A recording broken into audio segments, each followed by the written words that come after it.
Chapter number 4, The Song of a Moth. A little later, Miss Miller traveled from Geneva to Paris. She says, "My weariness on the railway was so great that I could hardly sleep an hour. It was terrifically hot in the lady's carriage. At 4 o'clock in the morning she noticed a moth that flew against a light in her compartment. She then tried to get to sleep again. Suddenly the following poem took possession of her mind. The Moth to the Sun. I longed for views when first I crawled to consciousness. My dreams were all of you, when in the chrysalis I lay. Oft myriads of my mind kept beat out of their lives, against some feeble spark once caught from thee, and 1 hour more and my poor life is gone. Yet my last effort, as my first desire, shall be but to approach thy glory, then having gained one raptured glance, I'll die content. For I the source of beauty, warmth, and life have in his perfect splendor once beheld." Before we go into the material which Miss Miller offers us for the understanding of the poem, we will again cast a glance over the psychologic situation in which the poem originated. Some months or weeks appear to have elapsed since the first direct manifestation of the unconscious that Miss Miller reported to us. About this period we had no information. We learned nothing about the moods and fantasies of this time. If one might draw a conclusion from this silence, it would be presumably that in the time which elapsed between the two poems, really nothing of importance had happened, and that therefore this poem is again but a voiced fragment of the unconscious working out of the complex stretching out over months and years. It is highly probable that in concern with the same complex as before, the earlier product, a hymn of creation full of hope, has, however, but little similarity to the present poem. The poem lying before us has a truly hopeless, melancholy character. Moth and sun, two things which never meet. One must in fairness ask, has the moth really expected to rise to the sun? We know indeed the proverbial saying about the moth that flew into the light and singed its wings, but not the legend of the moth that strove towards the sun. Plainly here two things are connected in her thoughts that do not belong together. First, the moth which fluttered around the light so long that it burnt itself, the idea of small ethereal beings, something like the day-fly, which in lamentable contrast to the eternity of the stars, longs for the imperishable daylight. This idea reminds one of Faust. Mark how beneath the evening sunlight glow. The green and blossom houses glitter, the glow retreats, done is the day of toil. Yonder haste, new fields of life exploring. Ah, that no wing can lift me from the soil. Upon its track to follow, soaring. Then should I see eternal evening glid the silent world beneath me glowing. Yet finally the weary god is sinking. The new-born impulse fires my mind. I hasten on his beams, eternal drinking. The day before me and the night behind. Above me heaven unfurled, the floor of waves beneath me. A glorious dream, though now the glories fade. Alas, the wings that lift the mind, no aid of wings to lift the body can bequeath me. Not long afterwards, Faust sees the black dog roving there through cornfields and stubble, the dog who is in the same as the devil of the temper, in whose hellish fires Faustus sings his wings. When he believed that he was expressing his great longing for the beauty of the sun and the earth, he went astray wherever, and fell into the hands of the evil one. Yes, resolute to reach some brighter distance on earth's fair sun, I turned my back. This is what Faust had said shortly before in true recognition of the state of affairs. The honoring of the beauty of nature led the Christian of the Middle Ages to pagan thoughts which lay in antagonistic relation of the conscious religion, just as one Mithricism was in threatening competition with Christianity, for Satan often disguises himself as an angel of light. The longing of Faust became his ruin. The longing for the beyond had brought as a consequence a loathing for life, and he stood on the brink of self-destruction. The longing for the beauty of this world led him anew to ruin, and to doubt and pain, even to Marguerite's tragic death. His mistake was that he followed after both worlds with no check but the driving force of his libido, like a man of violent passion. Faust portrays once more the folk's psychologic conflict of the beginning of the Christian era, but what is noteworthy is in a reversed order. Against what fearful powers of seduction Christ had to define himself by means of his hope of the absolute world beyond, may be seen the example of a Lupus and Augustine. any of us had been living in that period of antiquity, he would have seen clearly that that culture must inevitably collapse because humanity revolted against it. It is well known that even before the spread of Christianity, a remarkable expectation of redemption had taken possession of mankind. The following eclogue of Virgil might well be a result of this mood. The turning to asceticism resulting from the general expansion of Christianity brought about a new misfortune to many, monasticism, in the life of the anchorite. Faust takes a reverse course. For him, the aesthetic ideal means death. He struggles for freedom and wins life, at the same time giving himself over to the evil one. But through this he becomes the bringer of death to her whom he loves most, Marguerite. He tears himself away from pain and sacrifices his life in unceasing useful work, for which he saves many lives. His double vision as savior and destroyer has already been hinted in a preliminary manner. Wagner, with what a feeling thou great man must thou receive the people's honest veneration. Faust, thus we our hellish pulses compounding, among these vales and hills surrounding, worse than the pestilence have passed. Thousands were made to death from poison of my giving, and I must hear by all the living the shameless murder is praised at last. A parallel to this double role is the text in the Gospel of Matthew, which has become historically significant. I came not to send peace, but a sword.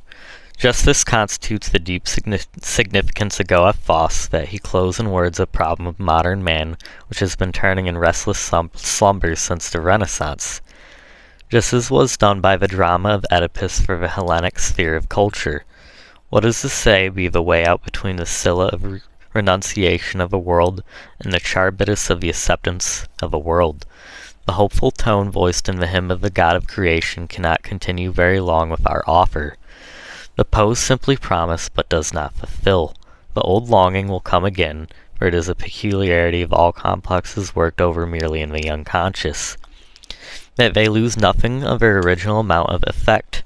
Meanwhile, their outward manifestations can change almost endlessly. One might therefore consider the first poem as an unconscious longing to solve the conflict through positive religiousness, somewhat in the same manner as they of the earlier centuries decided their conscious conflicts by opposing to them the religious standpoint. This wish does not succeed. Now, with the second poem, there follows a second attempt which turns out in a decidedly more material way. Its thought is unequivocal. Only once having gained one raptured glance, and then to die. From the realms of religious world, the attention, just as in Faust, turns towards the sun of this world, and already there is something mingled with it which has another sense, that is to say, the moth which fluttered so long around the light that it burns its wings. We now pass to that which Miss Miller offers for the better understanding of the poem. She says the small poem made a profound impression upon me. I could not, of course, find immediately a sufficiently clear and direct explanation for it. However, a few days later, when I once more read a certain philosophical work which I had read in Berlin that previous winter, which I enjoyed very much, I was reading it aloud to a friend.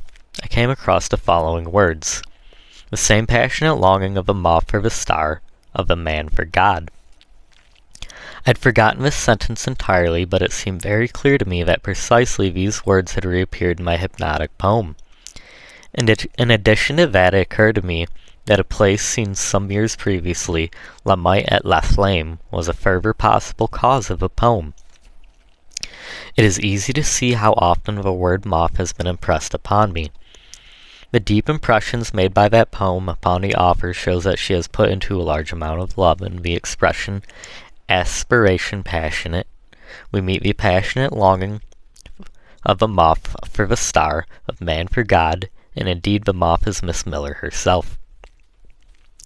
Her last observation that the word moth was often impressed upon her shows how often she had noticed the word moth as applicable to herself.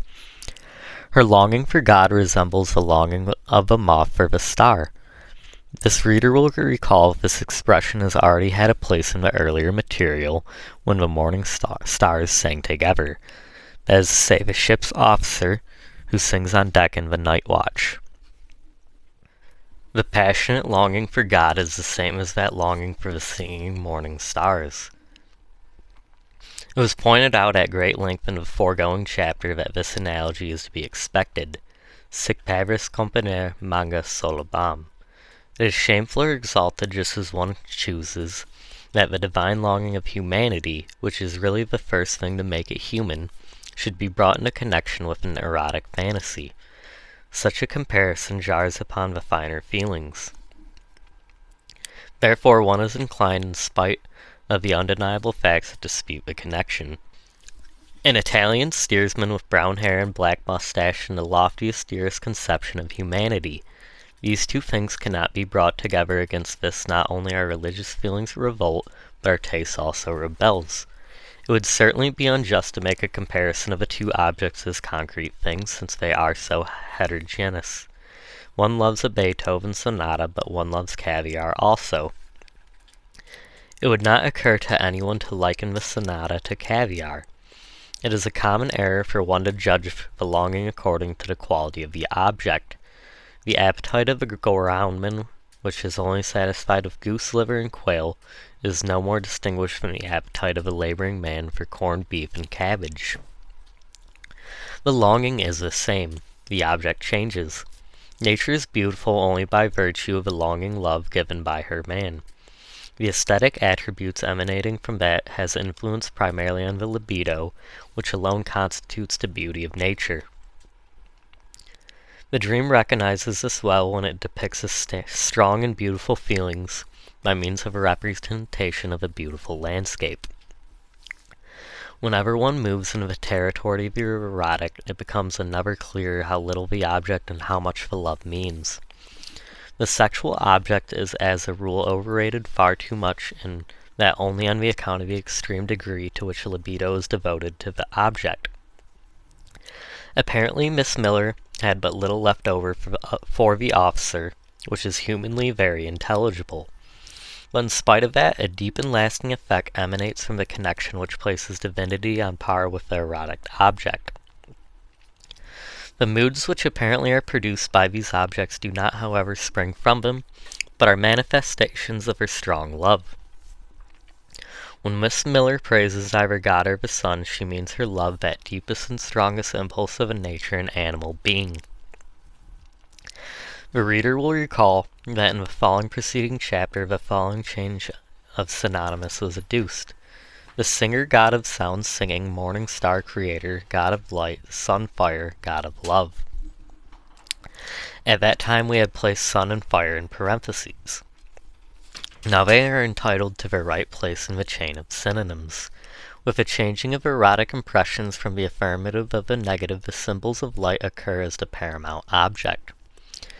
In the second poem, where the longing is clearly exposed, it is by no means the terrestrial sun. Since the longing has been turned away from the real object, its object has become first of all a subjective one, namely God.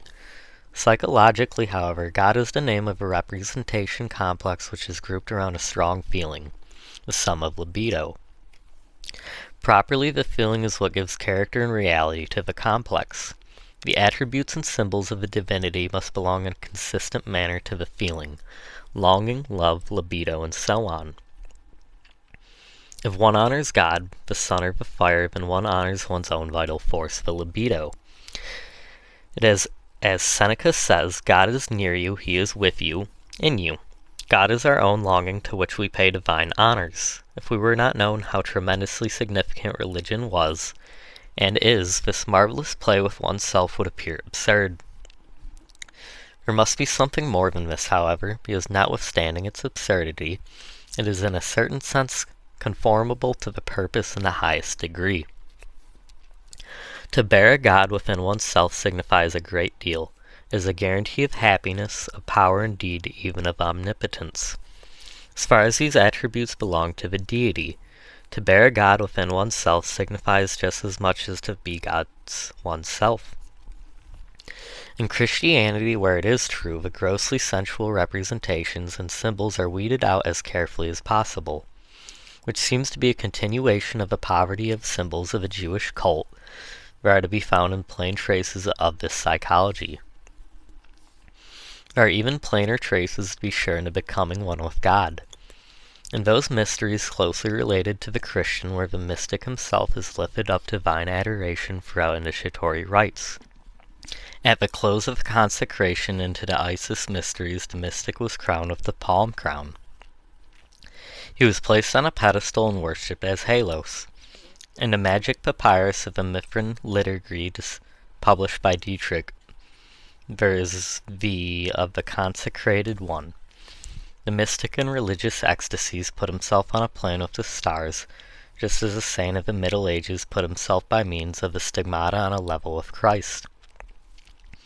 Saint Francis of Assisi expressed that in a truly pagan manner, even as far as a close relationship with the brother sun and the sister moon. These representations of becoming one with God are very ancient. The old belief removed of becoming one with God until the time after death. The mysteries, however, suggest this is taking place already in this world. A very old text brings most beautifully before one this unity with God, is a song of triumph of the ascending soul. I am the God Adam, I who alone was. I am the God Re, at his first splendor. I am the great God self-centered, self-created, God of the gods, to whom no other God compares. I was yesterday and know tomorrow. The battleground of the gods was made when I spoke. I know the name of that great God who tarries therein.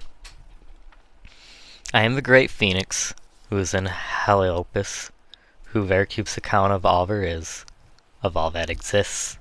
I am the God Min, at his coming forth who placed the feathers upon my head.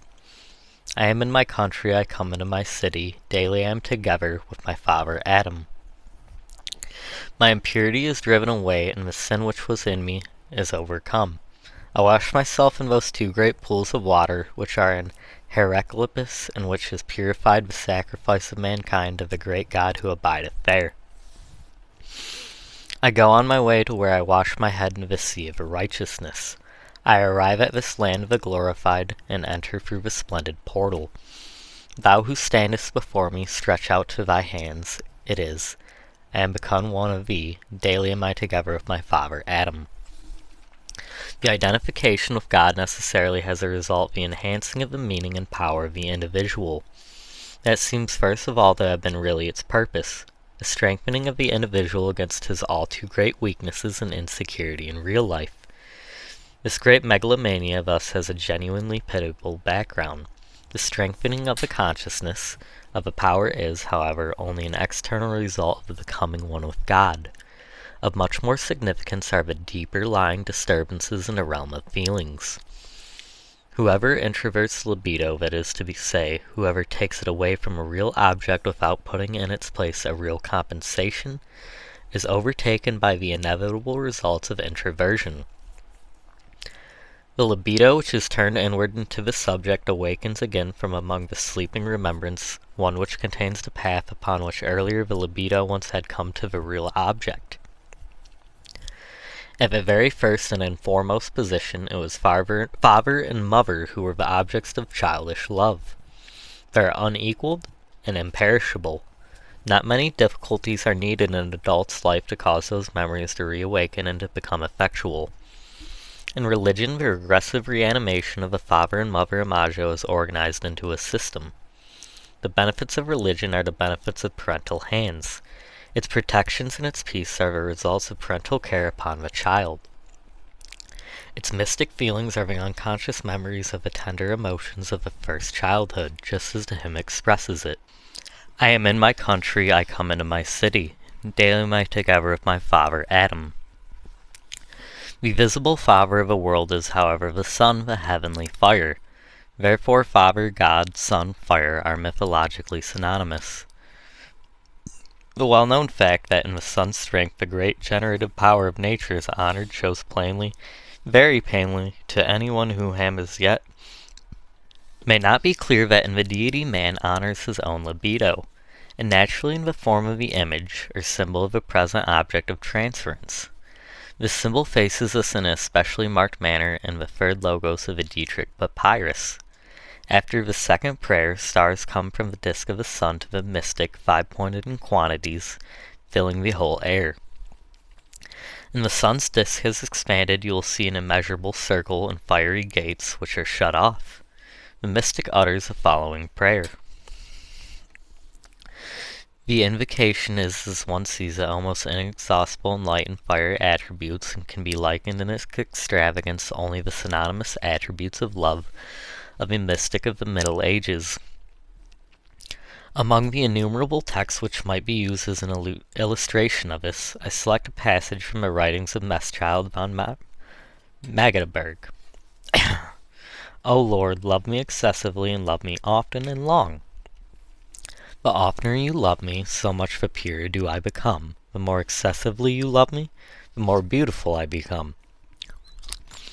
The longer you love me, the more holy will I become here upon earth.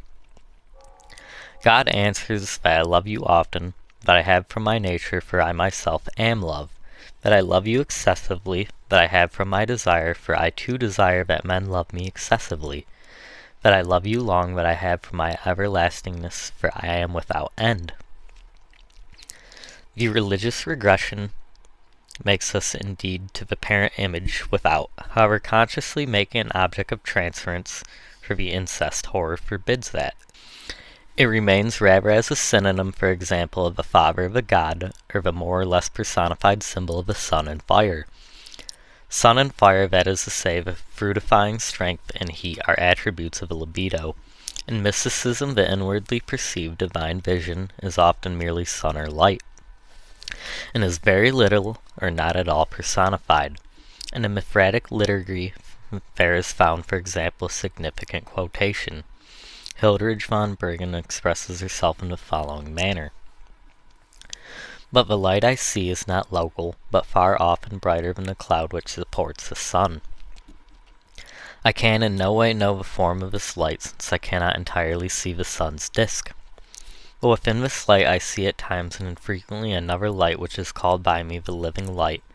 But when and in what manner I see this I do not know how to say. And when I see it, all weariness and need is lifted from me. Then too I feel like a simple girl, and not like an old woman. Simon the New Theologian says the following. My tongue lacks words, and what happened in me, my spirit sees clearly, but does not explain. It sees the invisible, that emptiness of all form, simple throughout, not complex, and in extent infinite. For it sees no beginning, and it sees no end. It is entirely unconscious of the meanings, and does not know what to call that which it sees.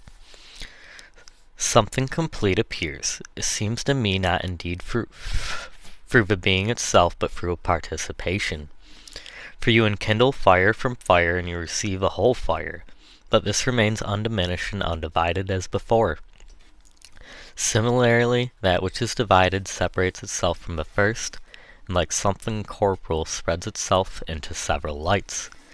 This, however, is something spiritual, immeasurable, indivisible, and inexhaustible. For it is not separated when it becomes many, but remains undivided, and is in me, and enters within my poor heart like a sun or circular disk of the sun, similar to the light, for it is a light. That thing perceived as inner light, as the sun of the other world, is long and clearly shown by Simon's words. And following it, my spirit demanded to embrace the splendor beheld, but it found it not as a creature, and it did not succeed in coming out from among created beings, so that it might embrace that uncreated and uncomprehended splendor. Nevertheless, it wandered everywhere and strove to behold it. It penetrated the air, it wandered over the heavens, it crossed over the abysses, it searched as it seemed to it the ends of the world. But in all of that it found nothing, for all was created. And I lamented and was sorrowful, and my breast burned, and I lived as one distraught in mind. But it came as it would, and descending like a luminous mystic cloud, it seemed to envelope my whole head, so that dismayed I cried out. But flying away again it left me alone. And when I troubled sought for it, I realized suddenly that it was in me, myself, and amidst my heart, it appeared as the light of a spherical sun. In Nietzsche's Glory and Eternity, we meet with an essentially similar symbol. Hush, I see vastness and of vast see things. Shall man be done unless he can enshrine them with his words? Then take the night which brings the heart upon my tongue, charmed wisdom mine. I look above, there rolls the stars strewn a sea. O night, mute silence, voiceless cries of stars. And lo, a sign, the heaven its verge unbars. A shining constellation falls towards me. It is not astonishing if in each great inner loneliness calls again into existence certain forms of thought which the mystic ecstasy of old cults has elevated to ritual representation. In the visions of the Mithratic liturgy, we have to deal with many similar representations, which we can now understand without difficulty as the ecstatic symbol of libido. Silence is commanded, the vision of light is revealed. The similarity of the mystic's condition in each poetic vision is surprising. Nietzsche says constellation.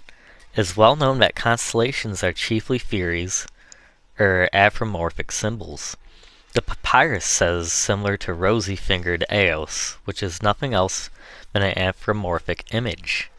Accordingly, one may expect from that by long gazing a living being would be formed out of the flame image, or star constellation.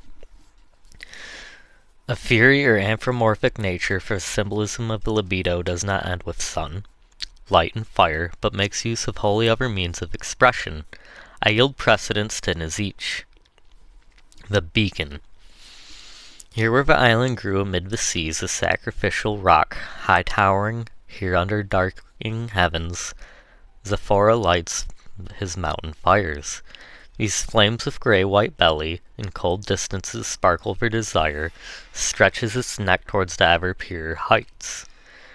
A snake unprepared in impatience, the signal I set up there before me. This flame is mine own soul, insatiable for new distances, speeding upwards its silent heat. At all lonely ones I mow throw my fishing rod, give answers to the flame's impatience. Let me, the fisher on high mountains, catch my seventh last solitude. Here libido becomes fire, flame, and snake, the Egyptian symbol of the living disk of a sun. The disk of two entwining snakes contains the combination of both the libido analogies. The disk of its sun with its fructifying warmth is analogous to the fructifying warmth of love. The comparison of the libido with the sun and fire is really analogous. There is also a causative element in it, for sun and fire as beneficent powers an object of human love. For example, the sun hero Mithra is called the well-beloved, and as each poem the comparisons is also a causative one, but this time is a reverse sense. The comparison with the snake is unequivocally phallic, corresponding completely with the tendency and aniquity, which was seen the symbol of the phallus, the quintessence of life and fruitfulness. The phallus is the source of life and libido, the great creator and worker of miracles, and as such is received reverence everywhere. We have therefore three designated symbols of the libido. First, the comparison by analogy as sun and fire. Second, the comparisons based on causative relationships. As a object comparison, the libido is designated by its object. For example, the beneficent sun be the subject comparison in which the libido is designated by its place of origin, or the analogies for this, for example, by phallus or analogous snake. To these two fundamental forms of comparison still a third is added, in which the tertium comparations is the activity. For example, the libido is dangerous when fecundating like the bull, for the power of its passion like the lion, like the raging boar when in heat, like the ever-rutting ass, and so on. The activity comparison can belong equally well to the category of the analogous or the category of the causative comparisons. The possibilities of comparisons just met as many possibilities for symbolic expression. And from this basis, all the infinitely varied symbols, so far as they are libido images, may properly be reduced to a very simple root. That is just a libido in its fixed primitive qualities. The psychologic reduction and simplification is in accordance with the historic efforts of civilization to unify and simplify, to synchronize an endless number of the gods. We come across this desire as far back as the old Egyptians, where the unlimited polytheism as experienced in the numerous demons of places finally necessitated simplification. All the various local gods among there be Horus of Edfu, Horus of the East, Shnum of the Elephant, Atum of Helopius, and others, became identified with the sun god Re. In the hymns of the god, the composite, being Amon Re Maris Adam, was invoked as the only god which truly lives. Amon-Ho the Top, the fourth dynasty, went the furthest in this direction. He replaced all former gods by the living great disk of the sun, the official title reading, the sun ruling both horizons, triumphant in the horizon of his name. The glittering splendor which is in the sun's disks. And indeed, Ehrman adds, the sun as a god should not be honored, but the sun itself is a planet which imparts through its rays the infinite life which is in it to all living creatures. Amon-Ho-Top IV, by his reform, completed a work which is psychologically important. He united all the bull, ram, crocodile, and pile dwelling gods into the disk of the sun, and made it clear that their various attributes were comparable with the sun's attributes. A similar fate overtook the Hellenic and Roman polytheism through the synchronistic efforts of the later centuries. The beautiful prayer of Luscious to the Queen of the Heavens furnishes an important proof of this.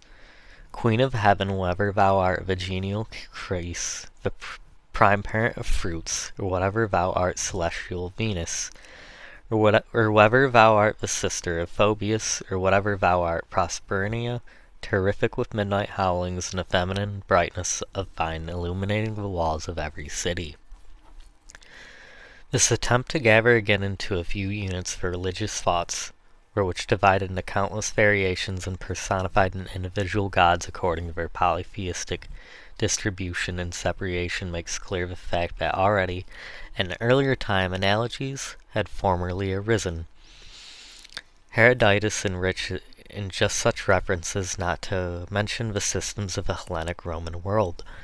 Opposed to endeavor to form a unity where stands a still stronger endeavor to create again and again multiplicity. So even in the so-called severe monotheistic religions, as Christianity, for example, the polytheistic tendency is irrepressible.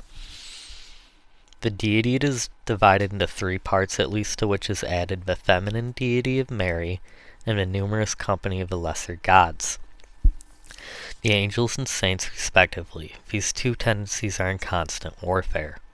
There is only one God with countless attributes, or else there are many gods who are then simply known differently according to locality, and personify sometimes this, sometimes that attribute of fundamental thought, an example of which we have seen above in the Egyptian gods. Which this we turn once more to Nazich's poems to beacon.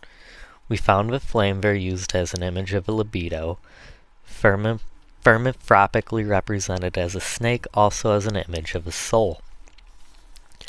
This flame is mine own soul. We saw that the snake is to be taken as a phallic image of a libido, unreared impatience, and that this image, also an attribute of the conception of the sun, the Egyptian sun idol, is an image of a libido and the combination of the sun and phallus. It is now a wholly strange conception, therefore, that the sun's disk is represented with a penis, as well as that with hands and feet.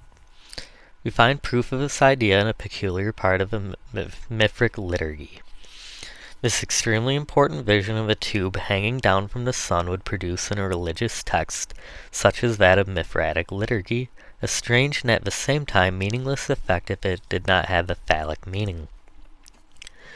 The tube is the place of origin of a wind. The phallic meaning seems very faint in this idea, but one must remember that the wind as well as the sun is a fruitifier and creator. This has already been pointed out in a footnote. There is a picture by a Germanic painter of the Middle Ages of the Conception Immaculata, which deserves mention here. The Conception is represented by a tube of pipe coming down from heaven and passing beneath the skirt of Mary. Into this flies the Holy Ghost in the form of a dove for the impregnation of a mother of God. Onager discovered the following hallucination in an insane man. Paranoid, the patient sees in the sun an upright tail, similar to an erect penis. When he moves his head back and forth in two, the sun's penis sways back and forth in a like manner, and out of that the wind arises. The strange hallucination remained unintelligible to us for a long time, till I became acquainted with the Mithratic liturgy and its visions. This hallucination threw an illuminating light, as it appears to me, upon a very obscure place in the text which immediately follows the passage previously cited. Bede translates this very clearly, and towards the regions westward, as though it were an infinite east wind. But if the other wind towards the regions of the east should be in service in the like fashion, shalt thou see towards the religion of the sides of the converse of a sight. In the original in the vision, the thing sing means properly the carrying way. The sense of the text according to this might be the thing seen may be carried out or returns sometimes here, sometimes there, according to the direction of a wind. The opu is the tube, the place of the origin of the wind, which turns sometimes to the east, sometimes to the west, and one might add generates the corresponding wind. The vision of the insane man coincides astonishingly with the description of the movement of the tube.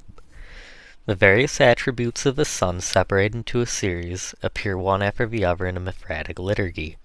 According to the vision of Halos, 7 maidens appear with the heads of snakes, and 7 gods with the heads of black bulls. It is easy to understand a maiden as a symbol in the libido used in the sense of causative comparison. The snake in paradise is usually considered as feminine, as a seductive principle in women, and is represented as feminine by the old artists. Although properly the snake has a phallic meaning, though a similar change of meaning, the snake as aniquity becomes a symbol of the earth, which on its side is always considered feminine.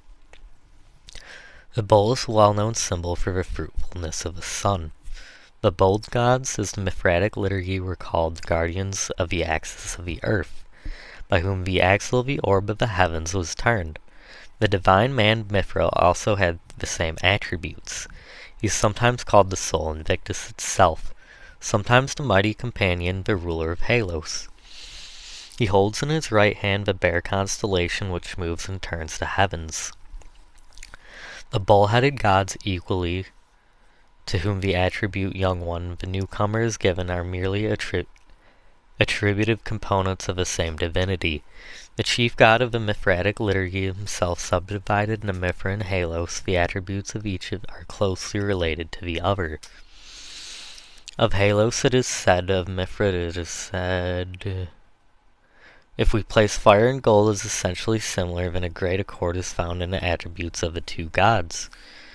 To these mystical pagan ideas, there deserves to be added to the probably almost contemptuous version of Revelation. And being turned, I saw 7 golden candlesticks, and in the midst of the candlesticks one like unto the Son of Man, clothed with a garment down to the foot, and girt about at the breast with a golden girdle. And his head and his hair were white as white wool, white as snow, and his eyes were as a flame of fire, and his feet like unto burnished brass, as if it had been refined into a furnace. And his voice is the sound of many waters, and he had in his right hand 7 stars. And out of his mouth proceeded a sharp 2-edged sword, and countenance was as the sun shineth in his strength. And I looked and beheld a white cloud, and upon the cloud I saw one sitting like unto the son of an old man, having on his head a golden crown, and in his hand a sharp sickle. And his eyes were as a flame of fire, and upon his head were many diadems. And he was arrayed in a garment, sprinkled with blood, and the armies which were in heaven followed him upon white horses, clothed in fine linen, white and pure. And out of his mouth proceeded a sharp sword. One need not assure that there is a direct dependency between the Apocalypse and the Mithratic liturgy. The visionary images of both texts are developed from a source not limited to one place, but found in the soul of many divers people, because the symbols which arise, and if are too typical for it, belong to one individual only. I put these images here to show how the primitive symbolism of light gradually developed with the increasing depth of the vision into the idea of the sun hero, the well-beloved. The development of the symbol of light is fairly typical. In addition to this, perhaps I might call to mind the fact that I have previously pointed out this course with numerous examples, and therefore I can spare myself the trouble of returning to this subject. These visionary occurrences are the psychological roots of the sun coronations and the mysteries. Its rite is religious hallucination, congealated into liturgic form, which one account of its great regularity could become a generally accepted outer form. After all this, it is easily understood how the ancient Christian church, on one side, stood in episodical bond to Christ as sole novus, and on the other side, had a certain difficulty in freeing itself from the earthly symbols of Christ. Indeed, Philo of Alexandria saw in the sun the image of the divine Logos or the deity, especially De Somnis. In an Ambrosian hymn, Christ is invoked by O Sol Salutis, and so on, and at the time of Marcus Aurelius, Milton, and in his work, still more important in a passage from Pseudo-Cyprian. In a work nominally attributed to John Clicosomus, De Solstice et Anacotis occurs this passage. According to the testimony of Arabius of Alexandria, the Christians also shared in the worship of a rising sun, which lasted in the 5th century. Augustine preached empathetically to the Christians. Art has preserved much of the remnants of sun worship. Thus the nimbus around the head of Christ and the halo of the saints in general. The Christian legends also attribute many fire and light symbols to the saints. The 12 apostles, for example, are likened to the 12 signs of the zodiac, and are represented therefore with a star over the head. It is not to be wondered at the heathen as Tertullian avows, considering the sun as the Christian god. Among the Mancinian gods has really the sun. One of the most remarkable works extant where the pagan, ascetic, and Hellenic and Christian intermingle, edited by Riff. This is a book of fables, but nevertheless a mine for near Christian fantasies, which gives a profound insight into Christian symbolism. It is found in the following magical dedication. In certain parts of Armenia, the rising sun is still worshipped by Christians. That it may let its foot rest upon the faces of the worshippers, the foot occurs as an anthropomorphic attribute. We have already met the therapomorphic attributes in the feathers in the sun phallus. Other comparison of the sun rays as knife, sword, arrow, and so on have also, as have learned from the psychology of a dream, a phallic meaning at bottom. This meaning is attached to the foot, as I here point out, and also to the feathers or hair of the sun, which signify the power of strength of the sun. I refer to the story of Samson and that of the Apocalypse of Baruch, concerning the phoenix bird, which flying before the sun loses its feathers and exhausted is strengthened again in an ocean bath at evening.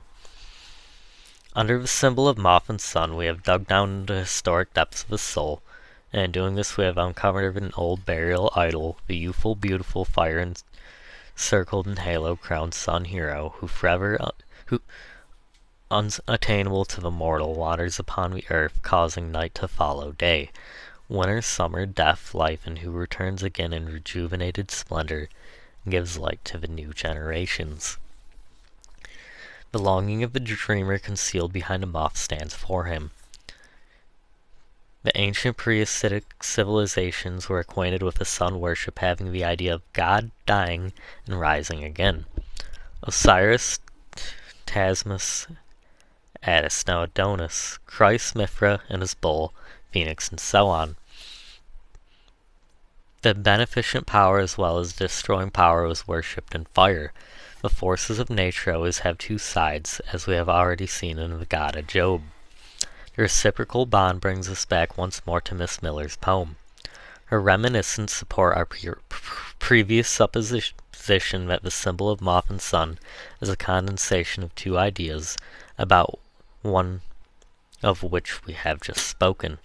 The other is the moth and the flame. as the tile of a play about the contents of which the author tells us absolutely nothing. Moth and flame may easily have the well-known erotic meaning of flying around with flame of passion till one's wings are burned.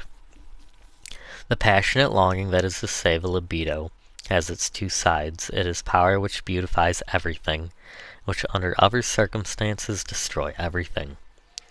It often appears as if one could not have accurately understand in what the destroying quality of the creative power consists.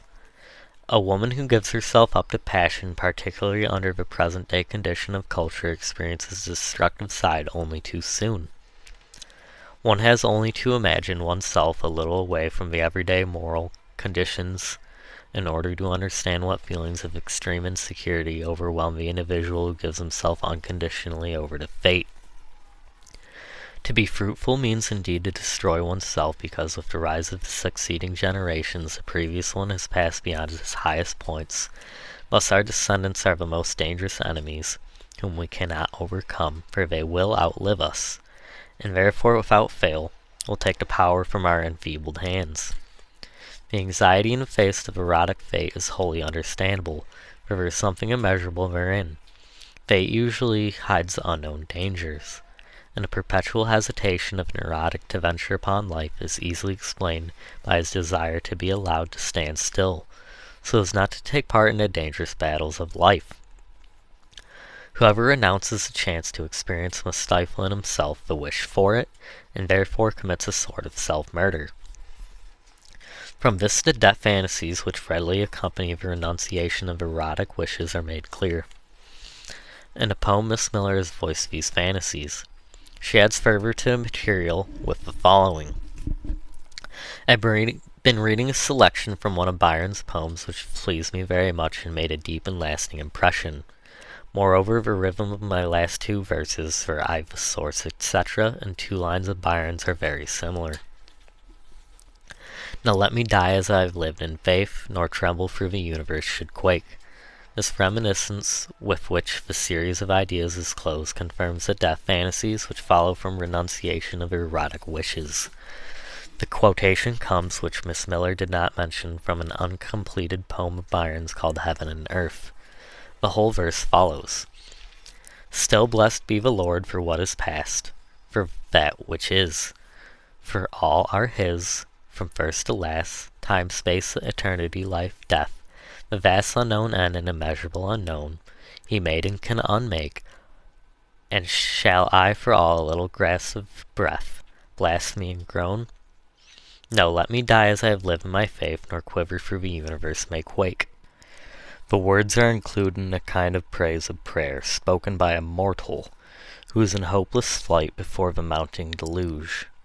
Miss Miller puts herself in the same situation in her quotation, that is to say, she readily lets it be seen that her feeling is similar to the despondency of the unhappy ones who find themselves hard-pressed by the threatening mounting waters of the deluge. With this, the writer allows us a deep look into the dark abyss of her longing for the sun hero. We see that her longing is in vain. She is an immortal, but for a short time borne upwards into the light by means of highest longing, and then sinking to death, or much more urged upwards by fear of death. Like the people before the deluge, and in spite of the desperate conflict, we are irretrievably given over to destruction. This is a mood which recalls vividly the closing scene in Cyrano de Bergerac. Cyrano. We already know how sufficiently well that longing and what impulse it is that attempts to clear a way for itself to the light, but that it may be realized quite clearly and irrevocably, it is shown plainly in the quotation, No, let me die, which confirms and completes all earlier remarks. The divine, the much beloved, who is honored in the image of the sun, is also the goal of the longing of our poet. Byron's Heaven and Earth is a mystery founded on the following passage from Genesis chapter version 2. And it came to pass that the sons of God saw the daughters of men, that they were fair, and they took them wives of all, and they chose. Byron offers as a further motif for his poem the following passage from Coleridge. In Woman Wailing for Her Demon Lover, Byron's poem is concerned with 2 great events, one psychologic and one telluric. The passage which throws down all barriers and the terrors of the unchained powers of nature, a parallel which has already been introduced to our earlier discussion. The angels Samaza and Azazel burn with sinful love for the beautiful daughters of Cain, Anna, and Abilimia, and force a way through the barrier which is placed between mortal and immortal. Their revolt is Lucifer once did against God, and the archangel Raphael raises his voice warningly. But man hath listened to his voice, and ye to woman beautiful she is, the serpent's voice less subtle than her kiss. The snake but vanquished dust, but she will draw a second host from heaven to break heaven's law. The power of God is threatened by the seduction of passion. A second fall of angels menaces heaven. Let us translate the mythological projection back into psychologic, from whence it originated. Then it would read, the power of good and reasonable ruling the world is wisely and threatened by the chaotic primitive power of passion. Therefore passion must be exterminated, that is to say, projected into mythology. The race of Cain and the whole sinful world must be destroyed from the roots by the deluge. It is the inevitable result of that sinful passion which has broken through all barriers. Its counterpart is the sea and the waters of the deep and the floods of rain, the generating, fructifying, and maternal waters, and the Indian mythology refers to them. Now they leave their natural bounds and surge over the mountain tops, engulfing all living things. For passion destroys itself. The libido is God and devil. With the destruction of the sinfulness of the libido, an essential portion of the libido would be destroyed. For the loss of the devil, God himself suffered a considerable loss, somewhat like an amputation upon a body of divinity. The mysterious hint in Raphael's lament concerning the two rebels, Samija and Aragiel, suggests this. Why cannot the earth be made or be destroyed? Without involving ever whom vast void is the immortal ranks. Love raises man not only above himself, but also above the bounds of his mortality and earthliness up to divinity itself, and in the very act of raising him it destroys him. Mythologically, the self-presumption finds its striking expression in the building of the heaven-high Tower of Babel, which brings confusion to mankind. In Byron's poem, it is the sinful ambition of the race of Cain, for love of which it makes even the stars subservient and leads away the sons of God themselves.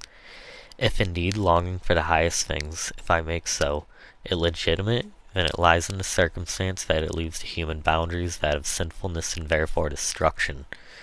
The longing of the moth for the star is not absolutely pure and transparent, but glows in sultry mist, for man continues to be man. For the excesses of his longing, he draws down the divine into the corruption of his passion. Therefore he seems to raise himself to the divine, but with that his humanity is destroyed. Thus the love of Anna and Alabama for their angels become the ruin of gods and men. The invocation with which Cain's daughters implore their angels is psychologically an example parallel to Miss Miller's poem. Anna, separa from the sphere whatever star contained thy glory, if the eternal depths of heaven, albeit thou watchest with the seven. Through space infinity and hoary, before the bright wings warlords will be driven. Yet here, oh think of her who holds thee dear. And though she nothing is to thee, yet think that thou art all to her. Eternity is in thy years, unborn undying beauty in thine eyes. With me thou canst not sympathize, except in love, and there thou must acknowledge that more loving dust never swept beneath the skies. Thou walkest by many worlds, thou seest the face of him, and who made thee greatest. As he hath made of me the least of thou cast out from Eden's gate, yet serpent, oh dear, for thou hast loved me, and I would not die, until I know what I must die in knowing, that thou forgottest in thine eternity, her whose heart death could not keep from overflowing. For the immortal essence as thou art, great in their love, who love is in sin and fear, and such I feel are waging in my heart, a war unworthy to an adamant, forgive my sepra, as such thoughts appear, for sorrow is our element. The hour is near which tells me we are not abandoned quite. Appear, Serpa, my own Azazel, be but here, and leave the stars to their own light. Aholi Obama, I call thee, I wait thee, and I love thee, though I be formed of clay, and thou of beams, more bright than those of day on Eden's streams. Mine immortality cannot repay with love more warm than mine. My lover is a ray in me which thou forbidden yet to shine. I feel as lighted by the gods in mine. It may be hidden long, death and decay. Our mother Eve bequeathed us, but my heart defies it, though this life must pass away. Is that a cause for thee and me to part? I can share all things, even a mortal sorrow. For thou hast ventured to share life with me, and shall I shrink from thine eternity? No, though the serpent's sting should pierce me through, and though thyself wert like the serpent coil around me still, and I will smile and curse thee not, behold being as warm as fold, as but to send and prove a mortal's love for an immortal. The apparition of both angels, which follows the invocation, is as always a shining vision of light. A holy Obama, the clouds from off her pinions flinging, as though they bore tomorrow's light.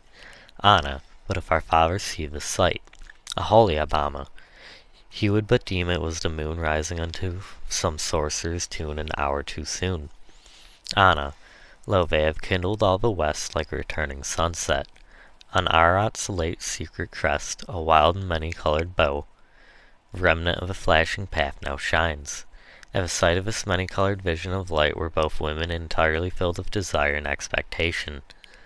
Anna makes use of a smile full of persistent mint, which suddenly allows us to look down once more into the dismal dark depths, out of which for a moment the terrible animal nature of mild god of light emerges.